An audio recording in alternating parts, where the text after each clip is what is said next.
있습니다. 두 군데를 볼 거예요. 에베소서 5장 21절과 6장 1절로부터 4절까지입니다. 먼저 에베소서 5장 21절을 좀 보죠. 자, 에베소서 5장 21절 한번 읽어보겠습니다. 21절 그리스도를 경외함으로 피차 복종하라. 그 다음에 에베소서 6장 1절로 4절입니다. 함께 좀 읽어볼까요? 6장 1절로 4절. 자녀들아 주 안에서 너희 부모에게 순종하라. 이것이 옳으니라. 내 아버지와 어머니를 공경하라. 이것은 약속이 있는 첫 계명이니 이로써 내가 잘되고 땅에서 장수하리라. 또 아비들아 너희를 자녀를 노엽게 하지 말고 오직 주의 교훈과 훈계로 양육하라. 그러니까 성품 안에서의 어떤 인간관계들을 지금 살펴보고 있잖아요. 그래서 지난 주간에는 수평적인 관계, 부부 관계를 살펴봤고요. 이번 주에는 수평적인 관계의 대표가 부부잖아요. 그다음에 이제 수직적인 관계의 대표적인 관계가 부모 자녀가의 관계죠. 그러니까 이거는 뭐 단순하게 어떤 의미에서는 뭐 부부간의 관계뿐만 아니라 부모 자녀의 관계뿐만 아니라 모든 인간관계의 어떤 기본이 되어지는 거라 이렇게 볼 수 있다라는 거죠. 근데 이런 관계들 가운데 우리가 서로 빚어지고 다듬어지기 위해서는요. 에베소서 5장 21절 말씀이 토대가 돼야 된다는 거예요. 근데 에베소서 5장 21절이 뭐예요? 주님을 경외함으로. 이게 주님을 경외한다라는 게 여러 가지 의미가 있다 그랬잖아요. 이게 이제 다른 말로 얘기하면은 하나님을 경외한다, 높인다. 다른 말로 하면 하나님을 예배하는 삶을 사는 사람. 다른 말로 얘기하면 하나님 중심적인 삶을 사는 사람. 또 다른 말로 얘기하면 포도나무의 삶을 사는 사람이라는 거죠.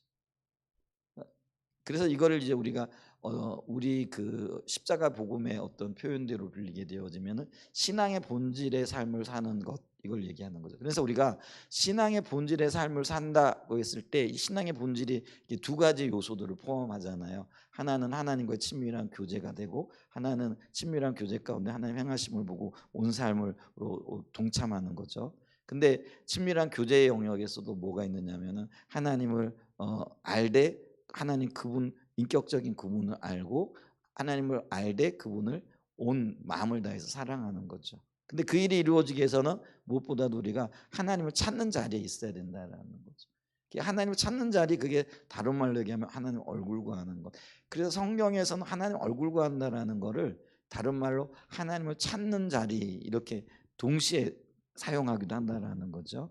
그래서 하나님을 찾되 하나님 그분만이 우리의 삶의 온전한 목적 되어지는 것. 그게 이제 얼굴 구하는 거잖아요. 이렇게 우리가 하나님의 얼굴을 구해 나갈 때 하나님 알고 사랑하게 되어지는데 그게 친밀한 교제라는 거예요. 근데 이것만 가지고 안 된다 그랬잖아요. 동전의 양면처럼 한쪽 면이 있으면 한쪽 면이 있어야 되는데 그 한쪽 면이 하나님과의 친밀한 교제 가운데 하나님 행하심을 보고 온 삶으로 동참하는 거. 이걸 이제 줄여서 동역자의 삶이라 이렇게 얘기를 하잖아요. 그래서 이 동역자의 삶에는 온전한 순종과 온전한 신뢰, 전적인 신뢰가 필요하다는 거죠. 근데 우리의 삶에 온전한 헌신, 온전한 순종과 온전한 또 전적인 어떤 순종이 있기 위해서는요. 날마다 우리가 피엘로의 삶을 살아야 된다는 거죠.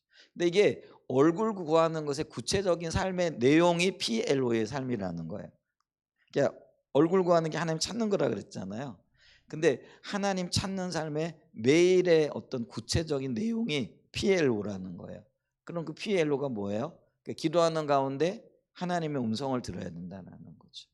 그래서 주님과 친밀하다라는 거는요. 세 가지를 포함한다 그랬잖아요. 그게 뭐예요? 음성을 듣는 것. 그다음에 하나님의 성품을 아는 것. 그게 형용보고잖아요. 그다음에 말씀이 내 안에 거하는 거죠.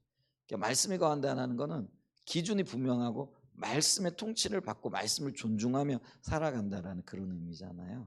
이제 그럴 때 주님의 그 친밀함 속에서 하나님의 의중과 의도가 보여져요. 근데 그걸 음성 듣는 거라고 얘기를 한다. 그러니까 프레어 그다음에 이 그 리슨 PL 그다음에 O가 오베이잖아요. 오베이가 순종. 그러면은 기도하다가 음성을 들었으면은 순종으로 나가야 된다라는 거죠. 그래서 우리가 사랑도 표현이 없는 사랑은 사랑이 아니다 이렇게 얘기하잖아요. 가끔 우리가 자녀를 사랑해요. 근데 엄격하게만 키우면은 그 자녀가 엄마가 나를 사랑하는지 아버지가 나를 사랑하는지 모르잖아요. 그러니까 엄마는 가끔 가다가 자녀들에게 내가 너를 사랑한다, 참 사랑해, 너밖에 없어, 이런 표현을 해줘야 된단 말이에요. 그러니까 자녀들도 마찬가지예요. 가끔 이제 부모에게 사랑합니다 이렇게 표현을 하고 존경합니다 이렇게 표현해주고 이러면은 부모가 내가 애들 잘 키웠네 이런 생각 들 거잖아요. 그러니까 자녀들도 부모의 그런 말을 듣고 내가 혼자가 아니지, 엄마 아빠가 나를 지지해주고 있네, 이제 이런 생각을 하게 되어지는 거잖아요. 근데 우리가 인격적인 관계에서는 이게 필요해요. 근데 하나님과의 관계에서 그럼 이런 어떤 인격적인 표현은 뭘로 나타나느냐면요, 그게 순종으로 나타난다는 거예요. 그죠? 그러니까 내가 아버지를 순종하고 아버지를 사랑하고 아버지의 말씀을 존중하면 그게 당연히 순종의 삶으로 나타난다라는 거죠.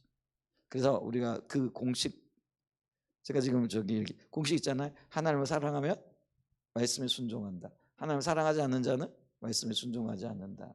그죠? 순종하는 자는 하나님을 사랑하는 자다. 하나님의 말씀에 순종하지 않는 자는 하나님 사랑하지 않는 자다. 우리 그거 다 연결해 봤잖아요. 기억나시죠? 잊어버렸던 거 다시 제가 기억나게 해드리잖아요. 그래서 이 순종이 굉장히 중요하단 말이에요.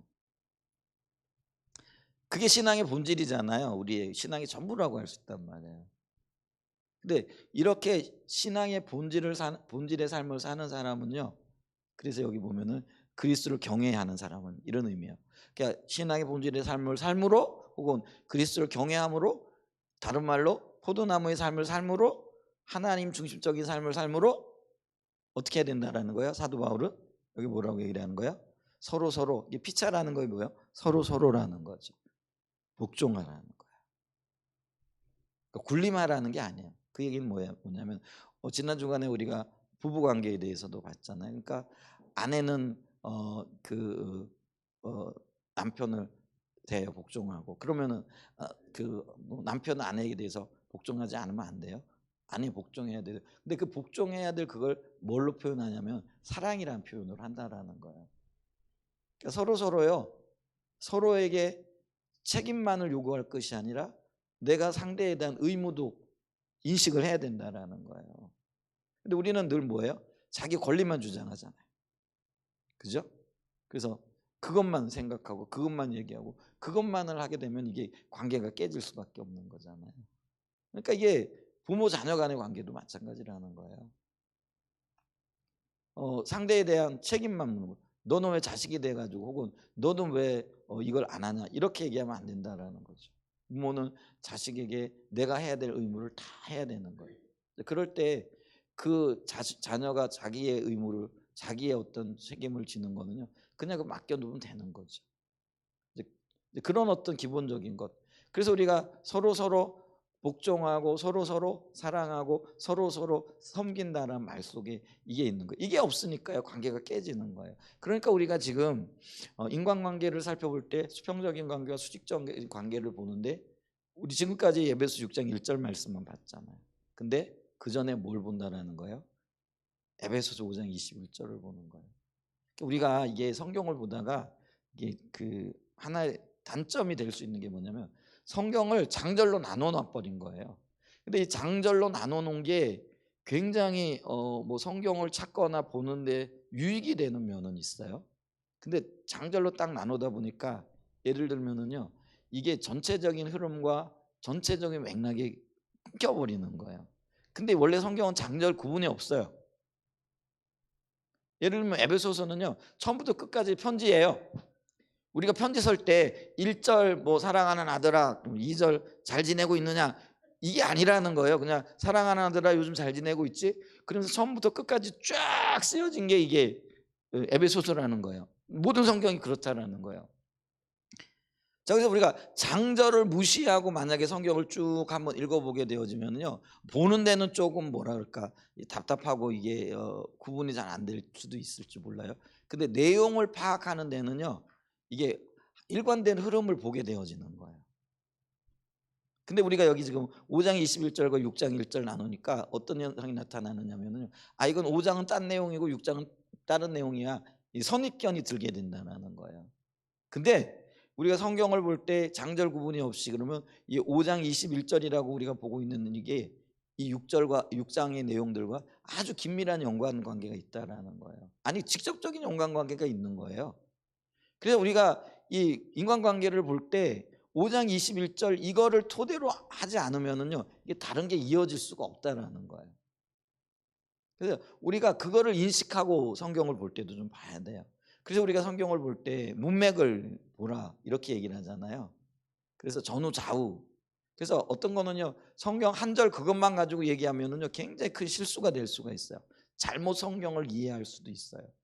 그래서 이 성경을 읽을 때 큰 문맥 속에서 이 말이 어떤 의미를 가지고 있는가, 그리고 조화를 이루고 있는가, 혹은 이게 지금 조화를 못 이룰 때는요 그러면 왜 그런가를 살펴봐야 된다라는 거예요. 그럴 때 이게 성경 해석의 원리가 이거라는 거예요. 그럴 때 실수 안 해요. 근데 이단들이 하는 특징 중에 하나가 뭐예요? 그 많은 성경들 중에 딱 몇 구절만 딱딱딱 집어내 가지고 그걸 얘기를 한다라는 거예요. 예를 들면은 제가 새벽 예배 때 얘기를 했는데 죄인이라고 얘기했을 때 그럼 그 죄인이 하나님이 부르시는 죄인인지 아니면 사람이 그냥 임의대로 부르는 죄인인지 그거라는 거죠. 근데 우리가 복음서에 보게 되어지면 죄인이라고 부르는 그 말에 대부분 따옴표가 붙어 있어요.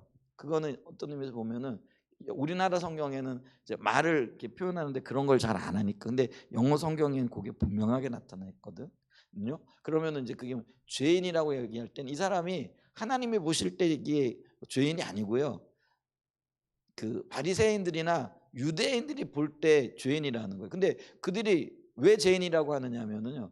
율법을 모르기 때문에 죄인이라는 거예요. 그럼 율법을 모른다고 다 죄인이에요? 도덕적인 죄인이고 아니면 그게 아니라는 거예요. 근데 그 사람들은 자기들은 율법을 잘 알고 있고 뭐 율법을 지킨다고 애를 쓰고 있으니까 하나님의 선민으로서의 어떤 자격이 있다고 생각해. 근데 다른 유대인들, 일반 유대인들, 우리나라도 마찬가지지만은요. 뭐 지금은 그렇지 않아요. 근데 2000년 전에는요. 글 모르는 사람들이 태반은 됐을 거라는 거예요. 그러면 성경을 읽을 수 있어요, 없어요? 읽을 수도 있지만 못 읽는 사람들이 많다라는 거예요. 우리 부모 세대만 저도요. 저희 어머님 글을 못 읽으셨어요. 그러니까 어디 가실 때마다 뭐 버스를 타거나 이럴 때 예를 들면 숫자를 글을 못 읽는다라는 건 또 숫자를 모른다라는 거잖아요. 그러니까 늘 물어봐야 되는 거예요. 저기 오는 버스가 몇 번이에요? 근데 우리 어머님이 굉장히 지혜롭고 똑똑한 분이셨거든요. 근데 어렸을 때 글을 못 배우잖아요. 근데 제가 그 어머님께 글을 좀 가르쳐 드리려고 해도 그게 잘 안 되더라고요. 이게 어른이 되고 글을 배운다는 게 이게 보통 저기가 아니고는 잘 안 되더라고요. 평생 불편하게 사셨어요, 저희 어머님은. 뭐 지금 이제 뭐 사시면은 29년생이시니까 100세 가까이 돼 가시겠네. 그죠? 뭐 그런데 평생 이렇게 그러니까 근데 그때는 대부분의 사람들이 그랬다라는 거. 아마 글을 안다라는 거는 특권이었던 것 같아요. 그죠? 부모님들이 깨어 있어 가지고 얘는 어떻게 하든지 글이라도 가르쳐야 된다. 이런 의식을 가진 부모님들이 계셨으면은요. 그 아이는 참 행복한 거예요. 글을 배우고 공부를 할 수 있는 기회. 근데 그러지 않았거든요. 대부분의 시골에서 살면서. 그냥 농사 짓는 뭐 도움을 주는 그런 정도였거든요. 우리 어머님은 글을 모르셨어요. 불편하게 사셨어요. 근데 2000년 전이라고 한번 생각해 보세요. 글 모르는 사람들이 대부분이에요. 글 모르는 사람들이 율법을 읽을 수도 없고 알 수도 없고 그렇잖아요. 그러니까 그냥 사는 거예요. 그러니까 우리가 그들을 욕할 수가 없는 거예요. 근데 바리새인들은요 그런 사람들을 뭐라고 얘기를 하는 거예요? 죄인이라고 얘기하는 거예요. 근데 그래서 성경은요 그게 하나님 보실 때 죄인이 아니라 사람들이 자기들 생각에 죄인이라고 얘기한다고 해서 따옴표를 붙여놨다라는 거죠. 왜 이런 얘기가 나왔죠? 요즘은 말을 한참 하고 난 다음에도 다시 돌아가야 되는데 주워 담지를 못하고 있는데 그렇기 때문에요. 우리가 이 그 하나님의 그 기준 가운데 서야 된다라는 거죠. 그래서 이 말씀을 이렇게 읽을 때에도요. 의도를 파악을 해야 된다는. 근데 이제 이단들 같은 경우는 어떻다라는 거예요? 그냥 그거 나와 있는 거 죄인이면요. 그거 하나 가지고 너 죄인이잖아. 뭐 이런 식으로 그냥 말해 버리면 가만 보면 너 죄인이지 그런데 죄인 아닌 사람 어디 있어요? 다 죄인이지. 뭐 이거 이렇게 해버리면 다 그게 적용되는 거죠. 근데 그런 걸 가지고 사람을 속인다라는 거. 근데 문맥을 가지고 봐야 된다라는 거예요.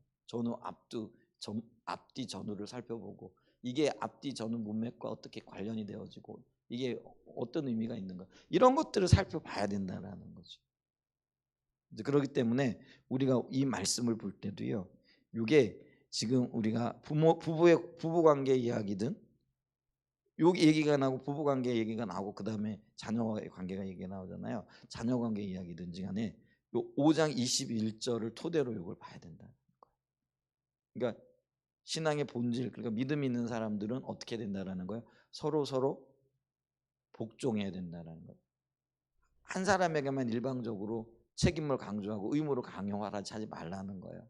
나도 그런 책임과 의무를 져야 되고 상대도 책임과 의무를 져야 되는 거예요. 그래서 서로 그렇게 해야 된다라는 거예요. 그게 복종의 의미라는 거예요. 자, 그러고 난 다음에 우리가 지난주에 그 자녀 문제는 그 부부 문제는 살펴봤으니까 오늘은 이제 그 자녀 문제죠. 우리가 다 알고 있는 말씀이에요. 왜 이 문제를 우리가 살펴보고 또 주의를 기울여야 하냐면요. 이게 지금 이 부모 자녀 간의 갈등이 이게 표면화되어진 시대를 우리가 살아가고 있다라는 거죠. 근데 이게 표면화되어진 시대를 성경에서는 말세라고 이렇게 얘기를 한다라는 거죠. 그러니까 디모데후서 3장 2절에 보면은요. 말세의 특징을 이렇게 얘기를 해요. 사람들이 자기를 사랑하고 돈을 사랑하며 자랑하며 교만하며 비방하며 부모를 거역하며 감사하지 아니하며 거룩하지 아니하며. 그렇죠? 근데 이게 한번 가만히 보면 요게 어느 하나 우리 안에 적용되어지지 않는 게 없어요. 지금 우리 자기 사랑 이게 개인적이고 이기주의적인 성향들이 얼마나 커요. 그죠? 그다음에 돈 사랑하죠. 돈이면은요. 무슨 일이든지 하거든요. 여러분 필리핀 같은 데 가면은 우리나라 돈으로 30만 원만 주면은 살인이 가능하대. 내가 손 쓸 필요도 없어요. 돈 30만 보내고 저 사람 죽여달라 그러면은 그 돈 30만 원 때문에 사람을 죽인다라는 거. 우리나라도 그런 사람들이 있을지 모르겠어요. 그건 모르겠는데 필리핀에는 그게 가능하대. 필리핀에는 총기 휴대가 가능한 거 아시죠? 잘 모르세요? 근데 자기 집에서 그거 휴대하고 하는 거 가능해요. 근데 갖고 돌아다니다가 걸리면은 큰 벌을 받긴 해요. 근데 우리 저기 필리핀에 가 보면은요. 필리핀은 우리나라하고 좀 달라가지고 섹터가 있어요. 그러니까 동네도 이렇게 해가지고 거기에 경비원들이 다 지키고 있어요. 그 다음에 또 뭐예요? 백화점이나 이런 데 들어갈 때도요. 뭐 살벌하더라고요. 이게 총 들고 이렇게 지키고 있어요. 그게 이 총기 휴대나 이런 게 자유롭기 때문에 어떤 사고가 일어날지 모르기 때문에 그런 일들이 있는 거예요.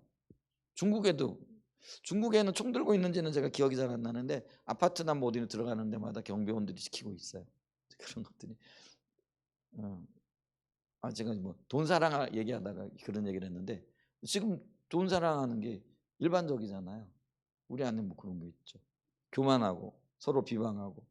근데 그 특징 중에 하나가 여기 보니까 충격적이게도 부모를 거역하는데 요즘 부모 자녀 간의 갈등이 굉장히 크잖아요.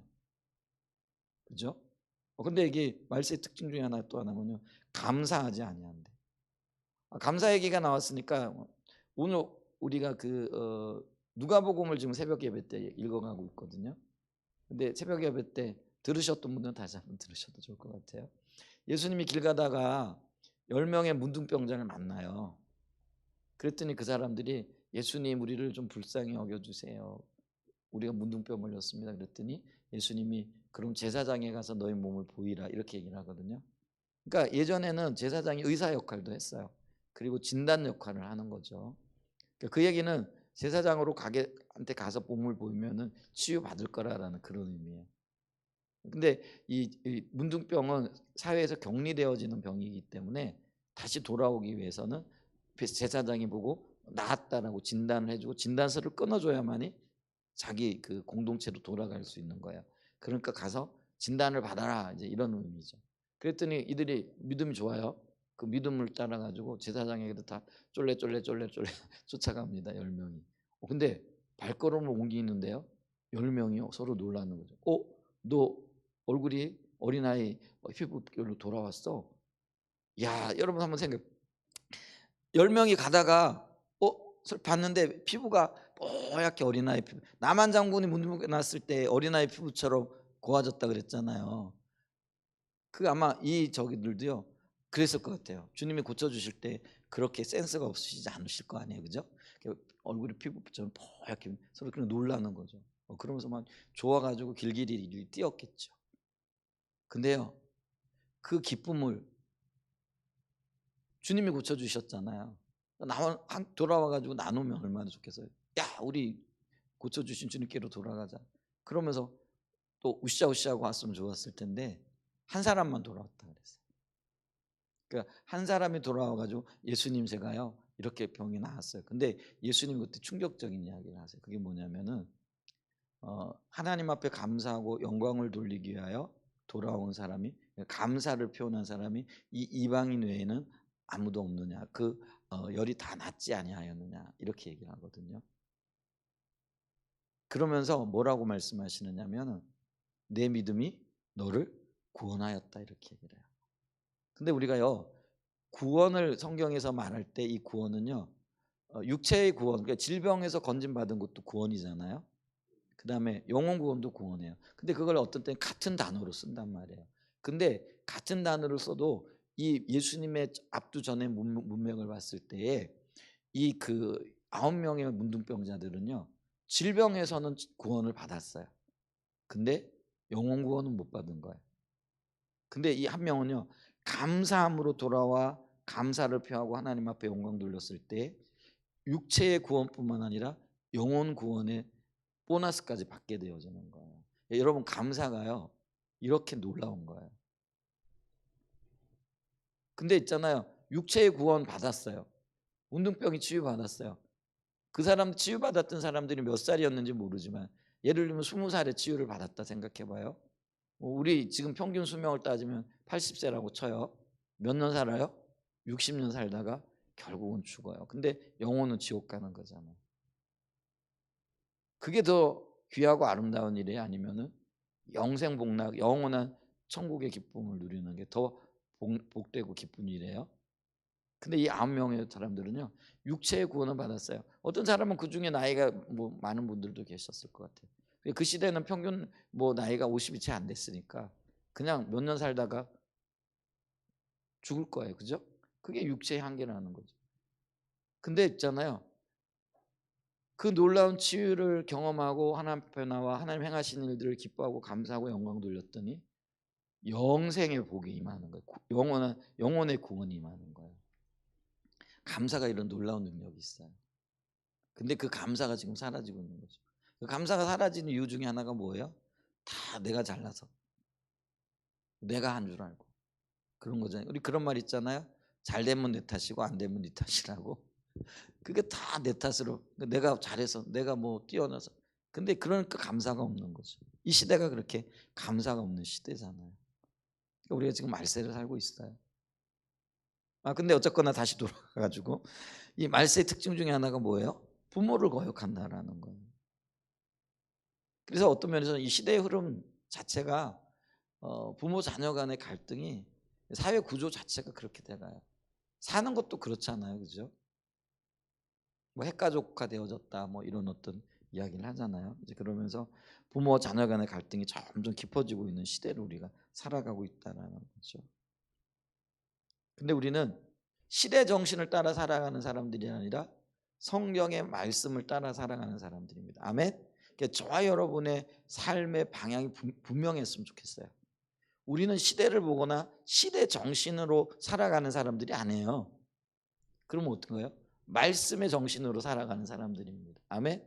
그게 분명해야 된다는 거죠. 자, 그랬을 때 이런 시대의 부모 자식 간의 관계가 어떻게 되는가? 그럼 말씀은 우리에게 뭐라고 얘기를 하고 있는가? 이게 이제 6장 1절 이하의 말씀이라는 거죠. 자, 이 말씀을 살펴보면은 1장에 뭐라고 얘기를 해요? 자녀는 주님 안에서 부모에게 순종해야 된다라는 거죠. 근데 이게 원래 10계명 중 네 번째 계명이잖아요. 근데 1계명부터 4계명까지가 그 어, 아니죠. 그 1계명부터 네 번째까지가 요게 이제 하나님과 사람과의 관계를 얘기하고 다섯 번째 계명부터 이게 인간과의 관계를 얘기를 하는 거잖아요. 그죠? 근데 인간과의 관계를 얘기할 때 가장 먼저 이 부모와의 관계를 얘기하고 있다라는 거죠. 근데 그만큼 중요한 계명이라는 거예요. 모든 관계의 기본이 되어진다라는 그런 어떤 의미가 돼요. 제가 잘못 얘기했나요? 계명 중 4계명인가요? 맞아요? 5번째 맞나요? 네. 제가 이 얘기를 해놓고 여러분 반응이 썰렁해가지고 제가 이거 내가 잘못 말한 건가? 왜냐면요, 제가 가끔 가다가 말해놓고 이렇게 가서 생각해 보면은 이게 옛날에는 안 그랬어요. 제가 굉장히 정확했거든요. 근데 요즘은 정확하지 않은 게 많은 거예요. 가끔 이제 우리 애들이 아빠 그건 아닌데요 하고 말하는. 근데 그러면 제가 이제 좀 정직하려고 애를 쓰잖아요. 그러면 와가지고 그럼 내가 그때 다음 시간에 가가지고 정정할게. 근데 그게 다음 시간이 되면 잊어버리는 거예요. 이거 말하고 나가서 나가면 잊어버리는 거잖아요. 그러니까 이게 신경이 쓰여요. 근데 그렇게 얘기를 좀 하고 있다라는 거죠. 그래서 있잖아요. 이 약속 있는, 근데 이 계명을 가리켜서 우리가 약속 있는 계명이라고 얘기를 한다. 근데 인간 관계의 가장 기본인데 하나님은 이제 부모와의 관계 가운데 순종하는 게 명령이고 계명인데, 그러니까 우리가 당연히 해야 되잖아요. 근데 참 놀라운 게 하나님이 참 좋으신 분이 게 뭐냐면 당연히 하라고 해서 우리는 종이니까요. 무익한 종이니까 해야 되죠. 그잖아요. 우리가 여러분 이 의식도 있어야 돼요. 우리는 무익한 종이라는 개념이 있어야 돼요. 그 얘기는 뭐냐면요, 종이 주인을 위하여 일할 때 일하고 난 다음에 어, 주인이 종에게 뭐 상을 주고 뭐 이게 당연한 게 아니에요. 그래서 누가복음에도 뭐라고 얘기를 하냐면은 종이 밭에 나가서 하루 종일 땀을 흘리고 일했어요. 그 해가 기웃기웃할 때 돌아왔더니 주인이 뭐라고 얘기를 하느냐면, 야, 너 씻기 전에 빨리 밥부터 해가지고 차려 갖고 와. 그리고는 그 다음에 네가 먹든지 말든지 해. 이렇게 얘기를 하는 거예요. 이게 좀 그렇잖아요. 종이 하루 종일 바깥에 나가지고 일했으면은 주인이 따뜻한 밥이라도 해갖고 야, 너 수고했다고 먹여줘야 되는 거. 그게 우리 생각이잖아요. 근데 그렇지 않잖아요. 그러니까 종은요, 주인을 위하여 일하는 거예요. 주인이 어떻게 대우하든지 그거는 종이 바랄 게 아니라는 거예요. 근데 좋은 주인을 만나면은 따뜻한 대우를 받겠죠. 근데 나쁜 주인을 만났다고 해가지고 종이 불평할 건덕지가 없다라는 거예요. 그렇기 때문에 종은 늘 주인을 위해 일하면서도 주인에게 나는 무익한 종이기 때문에 아무것도 없어. 그래서 우리가 하나님 앞에서 열심히 수고하고 애쓰지만은 뭘 받아야 된다. 이게 성경적인 개념이 아니라는 거예요. 근데 하나님은요, 좋으신 주인이라는 표현이 좀 그런데 선하신 하나님이라는 거예요. 그래서 종들이 종이기도 하지만 동시에 아들로 보시는 거예요. 그러니까 유업을 주는 거예요. 그러니까 이게 세상의 종 개념하고 다른 거라는 거예요. 근데 우리는 어떤 의식을 가져야 된다고요? 내가 주인에게 뭘 한다고 해가지고 주인에게 도움이 될 만한 사람이 아니에요. 우린 그렇게 생각하죠. 내가 열심히 일했기 때문에, 내가 열심히 일한 거기 때문에 하나님 나라에 조금이라도 도움이 되지 않았을까? 이런 건방진 생각을 하는 거죠. 근데 그 모든 건방진 생각을 내려놓고 나는 하나님 나라에 아무 보탬이 안 돼요. 그러나 주님을 기쁘시게 하고 관계가 더 깊어지기 위하여 주님의 뜻에 순종하고 그 보이신 그 일들을 최선을 다해 일해 가는 거예요. 아멘. 그게 무익한 종의 개념이라는 거예요. 아멘.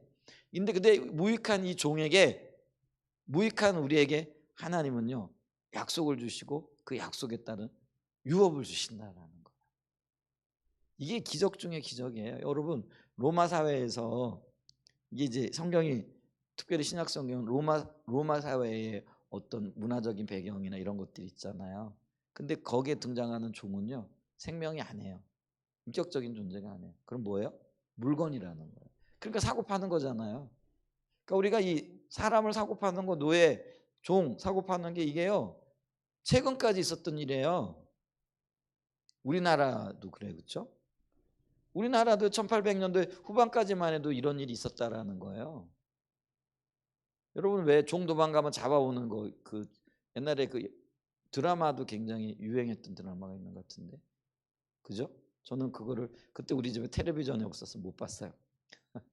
지금도 텔레비전 없지만은 뭐 드라마나 이런 것들을 텔레비에 나오는 것들을 집에서 보진 못하는데, 이제 가끔 가다가 뭐 요즘은 유튜브나 이런 것들이 있으니까 보면 나오잖아요. 추노 생각났다.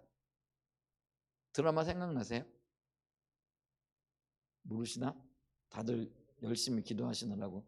그게 한 20년 전 가까이 나온 드라마 같은데, 그 왜 장혁이 그 도망간 노비 잡아오는 그 했던 분 그 역할을 했던 있잖아요. 그게요. 근데 우리나라에 1800년대 후반까지만 있었고요. 미국도 노예제도가요. 그때까지 있었어요. 그러니까 종을 사고 팔았어요. 근데 사람을 사고 판다라는 그게 전혀 인격적인 관계가 아닌 거예요. 존재가 아닌 거예요. 뭐예요? 내 가구 중에 하나예요. 물건 중에 하나라는 거예요. 그러니까 언제든지 사고 팔 수가 있는 거잖아요. 근데 그게요. 로마 사회의 보편적인 그런 그 어떤 사회 통념이었다라는 거죠. 그러니까 노예는요, 물건이지 뭐 보살피고 이게 아니라는 거예요. 인격적인 존재가 전혀 아니라는 거잖아요. 근데 이 노예에게 주님이 상을 주시는 거예요. 이거는 성경에서만 나타나는 아주 독특한 개념이고요. 그리고 이 개념이요, 사실은 전 세계를 바꾼 거예요. 그러니까 우리가 민주주의의 어떤 그게 인격이라는 것이요, 성경에서 나오는 거예요. 인권 존중 뭐 그러면서 오히려 인권을 탄압하는 게 세상이잖아요.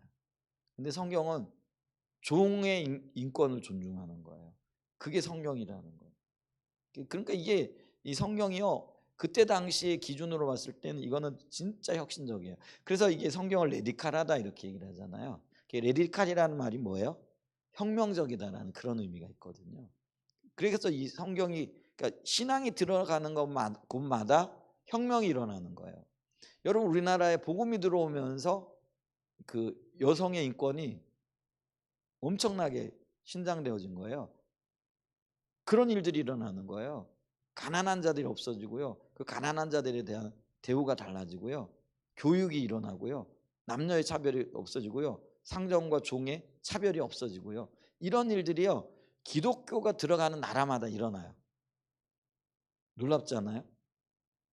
그래서 이게요, 성경이 진정한 의미에서의 레디칼하다, 혁신적이고 혁명적이라는 거죠. 그래서 우리가 그걸 봐야 되는데, 근데 참 감사하게도요, 우리는 무익한 종인데 이 약속 지켰다고, 계명 지켰다고 뭘 하겠다라는 거예요? 상 주신다라는 거예요. 근데 그 상이 뭐예요? 우리가 너무 좋아하는 것들이잖아요. 땅에서 잘 되고 장수하리라. 근데 이거는요, 이 부모 순종이 그만큼 하나님 보실 때 중요한 문제이기 때문에 그렇다는 거예요. 약속 있는 첫 계명이라. 이러면서 내 부모를 순종하라 이렇게 얘기를 합니다. 그러니까요, 자녀는요 순종해야 돼요. 그러니까 마음에 안 들어도 순종해야 돼요. 좀 어려워도 순종해야 돼요. 왜냐하면 우리가 모르는 영적인 의미가 그 가운데 있기 때문에 그렇다라는 거예요. 그리고 이 부모 자녀 간의 영적인 어떤 그런 흐름, 질서는요, 하나님과 우리의 영적인 관계와 질서를 대변해 주는 거기 때문에요. 그러니까 우리가 미처 깨닫지 못하기 때문에 부모가 원망스러워 보이고, 또 뭐라 그럴까요? 부모가 잘해주지 못했던 거, 혹은 부모가 이런 것들 때문에 에이, 뭐 엄마가 나한테 뭐 해준 거 있어? 아버지가 나한테 뭐, 부모를 그렇게 할 게 아니라는 거예요. 그러니까 우리가 모르는 놀라운 영적인 질서가 여기 있다라는 거예요. 그렇기 때문에요, 부모님은 정말 못할 수 있어요. 왜냐하면 우리가 다 인간이기 때문에 연약할 수 있잖아요. 내가 자녀에게 잘못할 수도 있어요. 근데 일부러 그러지는 않을 거예요. 나도 몰라서 그럴 수도 있고, 그렇기 때문에. 그러니까 그런 걸 우리가 봐야 되죠. 근데 그런 걸 보면서 우리가 이 말씀에 순종하게 되어질 때 우리가 깨닫지 못했던 영적인 질서와 영적인 은혜가 흐르게끔 되어져 있다라는 거예요. 그러니까 부모에게 순종해야 돼요. 근데 이제 순종할 때요, 그것도 여기 보면은 범위가 있어요. 그 범위가 뭐냐면은요, 부모에게 순종해야 한다 그러면서 뭐라고 얘기를 하고 있어요? 6절에 주 안에서라는 단서 조항을 달아요. 그러니까 하나님의 질서 안에서라는 그런 의미예요.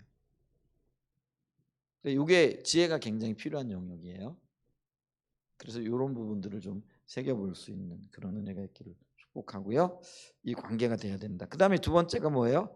그럼 부모가 그 자녀가 부모의 순종이면 부모는 그럼 무조건 자녀의 순종만 요구할 거고, 그럼 막 그 어거지를 쓸 거냐? 그게 아니라는 거예요. 그 다음에 부모는 뭐예요? 자녀를 주의 교훈과 훈계로 양육해야 된다라는 거죠. 그러면서 자녀를 노엽게 하지 말아라 이렇게 얘기를 하잖아요. 자녀를 노엽게 하지 말라는 그 얘기는 감정과 기분으로 대하지 말라는 얘기예요. 기준이 있어야 된다라는 거예요. 근데 그 기준이 뭐라는 거예요? 말씀이 되어져야 된다라는 거죠. 그래서 우리가 이 기준이 분명하게 되어질 때, 다른 말로 하면 주의 교훈, 말씀에 깊이 뿌리 내려야 된다라는 거죠. 그래서 이 말씀으로 교훈을 하되 사랑과 훈계로 해야 된다라는 거죠. 이게 사랑과 훈계라는 것만요, 경고하고 경계한다라는 그런 의미가 있어요. 근데 경계하고 훈련한다라는 거는 예를 들면 뭐 애들을 체벌하기도 하고 어떨 때 이런 일들이 있잖아요. 엄격하게 대하는 거예요. 이게 훈계라는 의미가. 근데 엄격하게만 대해서도 안 된다라는 거예요. 때로는 어떻게 해야 된다라는 거예요? 자비가 함께 가야 된다는 거예요. 사랑이 함께 가야 된다는. 그러니까 이게 하나님이 일하시는 방법 중에 하나가 하나님은 사랑의 하나님이고 또 한편으로는 공의의 하나님이시잖아요. 근데 요런 그 자세를 가지고 우리가 자녀들을 양육해 나가야 된다라는 것이죠. 왜냐하면은요, 그 만약에 그 사랑으로만 자녀를 가르치잖아요. 그러면 이 아이들이 뭐라 그럴까, 버릇이 없어져요. 그게 왜 그 할아버지 할머니 밑에서 자란 아이들이 너무 귀여움을 얻다 보면은 이게 좀 버릇이 없다 이런 얘기를 하잖아요. 그럴 때는 뭐가 있어야 돼요? 이 훈계가 있어야 돼요. 근데 훈계만 하다 보면 어떤 일들이 일어나죠? 걔가 상처를 받게 돼요. 그러니까 맨날 야단만 치고 막 이러면은 아이들이 막 상처를 입게 되어지잖아요. 그래서 요게 균형을 찾아야 된다. 그러니까 어떨 때는 훈계를 하되 사랑을 담고 훈계를 해야 되는 거예요. 어떨 때는 사랑을 하되 엄격하게 사랑을 해야 된다라는 거죠. 그래서 이게 그 사랑과 훈계 사이에 굉장히 균형이 필요하다라는 거죠. 근데 이런 균형을 이루어지는 게 하나님의 기준이라는 거예요. 그래서 그 기준을 딱 정해놓고 그 기준에서 벗어나거나 이럴 때 훈계를 하고 또 이 기준에 있게 되어지면 칭찬을 해주고 이런 어떤 균형이 필요하다라는 거예요. 근데 이 부모가요, 균형이 없어. 아니 기준이 없어. 그 기준이 없다라는 건 뭐예요? 자기 기분대로 하는. 내가 좀 기분이 안 좋은데 얘가 좀 나쁘게 했다, 행동했다 그러면 막 하는 거야. 얘가 별로 잘못하지도 않았는데. 근데 내가 기분이 좋을 때는 얘가 아무리 잘못해도 뭐 하는 거예요? 그냥 그래 잘했어. 이러면 이 아이들이 다 망가진다라는 거예요. 그러니까 그게 기준이 분명해야 된다라는 거예요. 그러니까 내가 기분이 나빠도 하나님 기준을 봤을 때는 이게 틀리지 않았으면은 뭐라 그러면 안 되는 거예요. 아멘.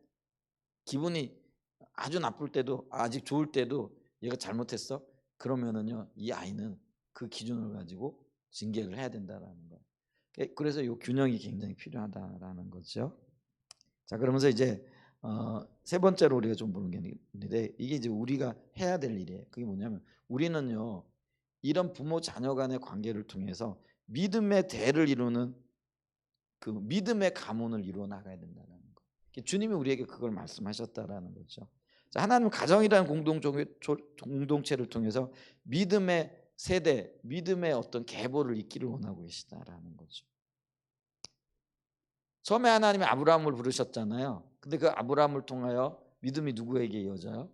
이삭에게, 야곱에게 12 아들들에게. 나중에는 온 민족이 믿음의 민족이 되어지고 공동체가 되어지는 역사들이 있었던 것들을 이렇게 보잖아요. 마찬가지로 우리 한 사람을 통해서 내 자녀들이 믿음으로 세워지고 내 자녀들을 통해서 믿음의 그 어떤 가족 공동체가 세워지고 이런 공동체가 세워지다 보면은 여러분 우리가 있잖아, 나를 인해 가지고 수백 년 후에 수천 년 후에 주님이 오시겠지만은 만약에 우리가 지금까지 어떤 관계를 본다면은 정말 새로운 민족, 새로운 나라가 세워질 수도 있잖아요.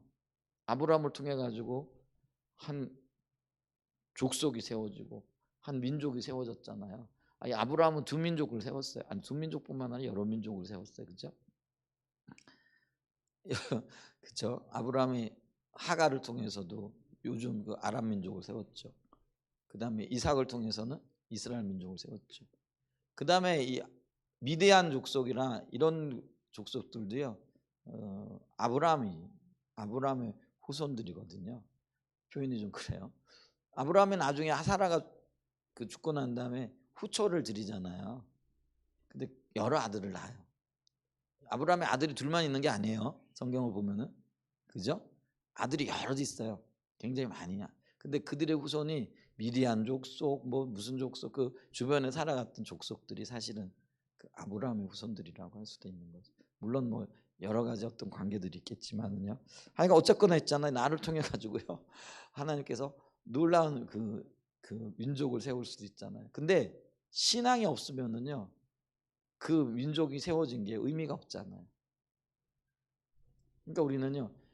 내 믿음을 내 자녀들에게 그리고 이 자녀들은 또 내 손주 손녀들에게 줄 수 있어야 되잖아요. 그게 복된 가정이잖아요.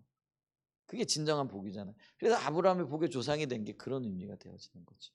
물론 이제 아브라함에게 오면은 이게 이제 혈육도 있지만은 영적인 계보도 있게 되겠죠. 그런 것들이 좀 이어져야 돼. 그래서 여러분 우리가 나 당대의 어떤 믿음만 생각하면은요. 그냥 우리 이렇게 살다 가면 돼요. 근데 안 해요.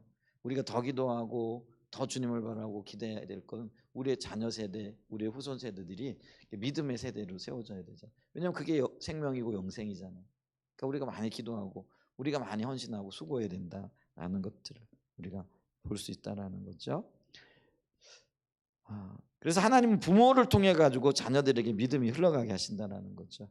거꾸로 자녀를 통해 가지고 부모에게 믿음이 흘러가게 된다. 그런 일들이 간혹 있기는 있어요. 근데 그건 정상적인 건 아니잖아요. 그 정상적인 것이 아니기 때문에 영향력이 적어요. 근데 정상적인 것 부모를 통해 가지고 자녀에게 믿음이 흘러가잖아요. 그러면 이게 영향력이 크다라는 거예요. 그렇게 흘러가게 하셨다라는 거죠. 그런데 나를 통해서 내 자녀에게 믿음이 흘러가게 하려면은요. 부모는요. 자녀를 주의 교훈과 훈계로 잘 양육해야 된다라는 거예요. 그리고 자녀는 주 안에서 부모를 순종해야 된다라는 거죠. 근데 이게 서로 그리스도를 경외함으로 가능한 일이라는 거예요. 서로 이게 굉장히 우리가 오늘 좀 한번 새겨봐야 할 그런 말씀이라는 거죠. 그래서 피차의 신앙의 본질의 삶을 삶으로써 우리가 아름다운 성품이 빚어지고 믿음의 역사들을 체험하고 그걸 대를 이어서 있게 되어진 가정들이 되어질 수 있다라는 거죠. 말씀을 좀 마무리할게요. 심리학자 에릭슨이라는 사람이 있어요. 그 사람이 근데 히틀러 어린 시절의 전설이라는 책을 썼대요. 뭐 이런 책이 있는지 없는지 우리는 모르지만 하여간 이런 책이 있대요. 근데 그 사람이 심리학자였거든요. 근데 심리학자의 관점에서 본 히틀러의 문제를 다루고 있어요. 히틀러의 아버지가요. 끊임없이 이렇게 아이의 잘못한 것들을 지적하고 매질을 하는 사람이었다라는 거죠. 근데 이제 상대적이잖아요. 근데 엄마는 또 아버지가 매일 애들 야단만 치고 때리고 막 거의 매일 이렇게 하니까 그거 보기 안타까우니까요.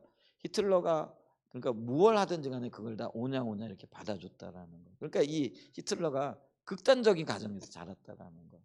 그러니까 아버지에 대한 증오 그게 이제 어떤 면에서 세상에 대한 증오로 나타나겠죠. 근데 한편으로 엄마는 자기가 무슨 일을 그냥 아무리 잘못해도 그냥 다 용서해주고 그게 이제 사랑이 아닌데 사랑의 이름으로 그냥 그렇게 했다라는 거예요. 그랬더니 죄의식이 없는 거예요. 그러니까 이게 세상에 대한 미움이 유대인들로 가고요. 그 유대인들을 600만 명을 죽이면서도요. 자기가 어떤 걸 잘못해도 엄마는 다 오냐 그래 뭐 문제 없어 받아들여진 거야. 근데 그게 자리 잡게 되어진 거죠. 그러니까 죄의식이 전혀 없는 거예요. 여러분 우리가 일말에 죄의식이라도 있다고 한다면은 사람을 죽이고 그 민족 자체를 말살하고 이런 게 가능하겠느냐라는 거예요. 근데 그게 없다라는 거예요. 근데 그게 부모의 영향이었다라는 거예요. 그러니까 우리가 그 얘기하잖아요. 문제 부모는 있어도 문제 아이는 없다라는 거죠. 사실은 히틀러가 이런 어떤 삶을 살 수밖에 없었던 게 역사적으로 너무나 끔찍한 죄를 지었잖아요. 그 한 사람이 그런 죄를 지을 수도 있을까 싶을 정도로 수많은 사람들을 고통스럽게 했는데 이게 부모의 영향이었다. 그러니까 심리학자의 관점에서 본 거예요. 물론 뭐 다른 어떤 여러 관점에서도 볼 수 있겠지만은요. 그래서 우리가요 이 가정에서의 신앙 교육이 얼마나 중요한지. 내가 그 교육을 못 받았다고요? 우리 어머님은 안 그랬다고요? 그럼 이제 내가 주 안에 들어왔으니 내가 신앙의 본질을 알았으니 내가 그렇게 살아야 되잖아요. 그죠? 근데 이게 자녀에게만 적용되어지는 게 아니라 그랬잖아요. 부부간에. 그래서 이게 수평적인 관계, 수직적인 관계를 대변하는 거라 그랬잖아요. 그러니까 우리가 수평적인 관계가 부부간에만 있는 게 아니잖아요. 그죠? 뭐 형제들 간의 뭐 관계도 있고. 그럼 수직적인 관계가 부모 자식과의 관계만 있는 것도 아니잖아요. 그죠?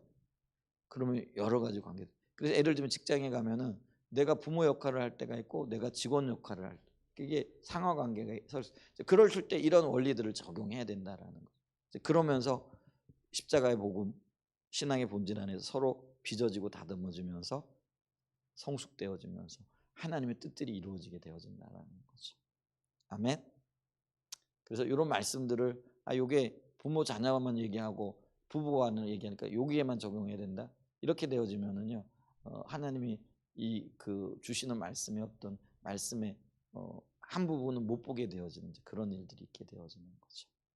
주 안에서 점점 더 다듬어지는, 특별히 믿음의 계보를 이어가는 일에 있어서 또 우리의 믿음의 영향력을 받는 사람들에게 좋은 선한 믿음의 영향력을 미치는 이제 그런 영역에서 이 말씀들을 좀 한번 다시 한번 새겨볼 수 있는 은혜가 있기를 축복합니다. 아멘. 우리 한번